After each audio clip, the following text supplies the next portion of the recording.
वह जमुई से है, जहां पर जिले के सिमुलतला थाना के लीलावरन गांव में दिवंगत पत्रकार गोकुल यादव के स्वजनों से मिलने जाप सुप्रीमो राजेश रंजन उर्फ पप्पू यादव पहुंचे। उन्होंने शोक संतप्त परिवारों से मिलकर ढांढस बंधाया। घटना के 12 दिनों के बाद खुद के पहुंचने पर अफसोस व्यक्त किया। उन्होंने क्षेत्रीय सांसद और विधायक पर कटाक्ष करते हुए कहा कि मर्माहत स्वजनों से मिलकर सरकारी एवं निजी स्तर से आर्थिक और वैचारिक सहयोग करने के साथ परिवार के सदस्यों को ढांढस बंधाने पहुंचना चाहिए था, लेकिन अफसोस ऐसा नहीं हो सका। उन्होंने स्वजनों को विश्वास दिलाया कि हत्या के इस मामले में किसी भी आरोपितों को बख्शा नहीं जाएगा। पुलिस अधीक्षक से लेकर मुख्यमंत्री से मिलकर आरोपितों का सही ठिकाने पर जेल भिजवाने का कार्य करूंगा। मामले का स्पीडी ट्रायल कराकर सजा दिलाने तक लड़ाई जारी रहेगी। विश्वास भरे लफ्जों में यादव ने कहा कि मैं जिंदा हूं, इंसानियत मरने नहीं दूंगा।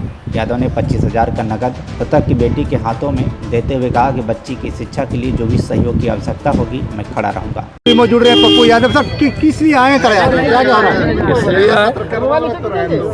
भैया, हम आते क्यों हैं?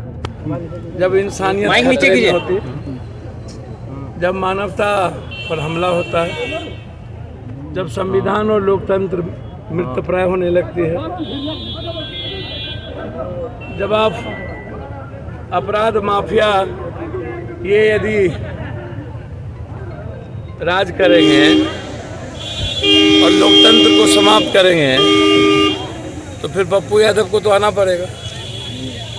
आप पत्रकार पंकज जी की जो मर्डर हुई, गोकुल यादव की, पर पंकज महतो याद आ गया समस्तीपुर।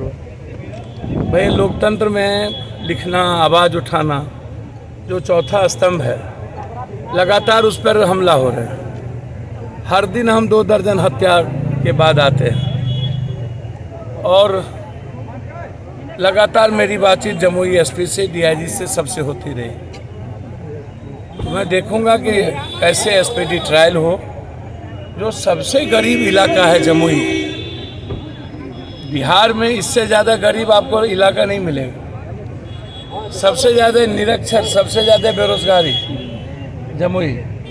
यहाँ से लाखों मजदूर बाहर जाते हैं, रोटी के लिए तरस जाता हो, और वहाँ भी फ्रीडम ख़त्म हो जाए समतुल्ला जैसे जगहों पर, जहाँ हम सांस लेने आते हों, जीवन जीने आते हों, और वहाँ भी ज़िंदगी पर हमला हो, तब तो पप्पू यादव को आना पड़ेगा।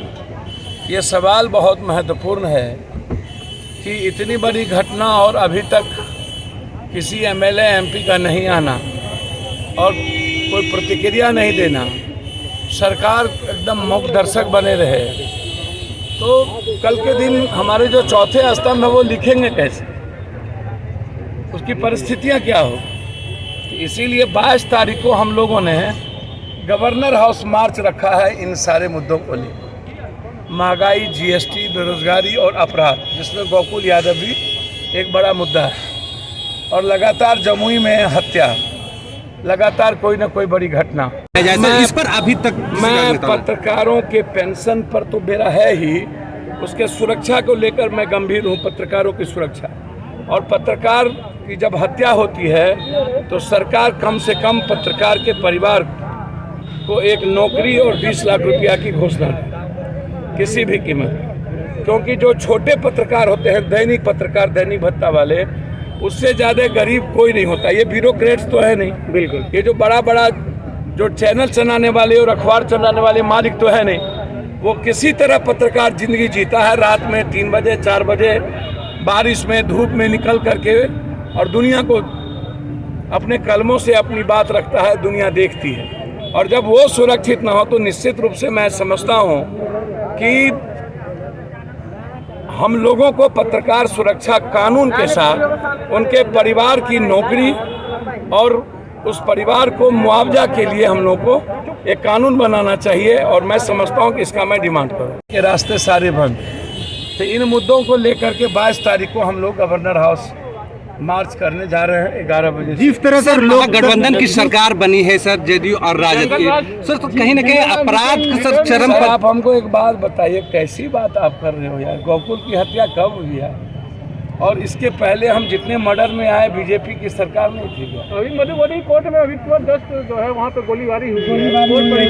सर आप हमको एक बात बताओ ना, आरा में जब गोलीबारी हुई थी तो बीजेपी की सरकार नहीं थी? जी सर, जी। हैं? जी सर, अभी की सरकार के बारे में सर सवाल अपराध और अपराधियों को मिटा देने का है। जी सवाल उठता है पंकज महतो की हत्या जिंदा जला दिया, ऑनर किलिंग है। जी जो छोटू की हत्या हुई थी उसी तरह पंकज महतो की हत्या हुई।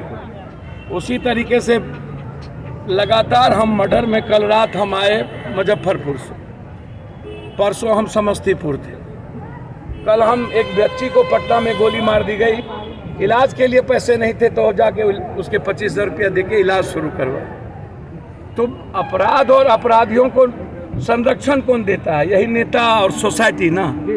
जाति के आधार पर अपराधियों को समाज संरक्षण देती है। और नेता का नेक्सस है, ये पहाड़ माफिया, बालू माफिया, ये शराब माफिया, जमीन माफिया इस इलाके में।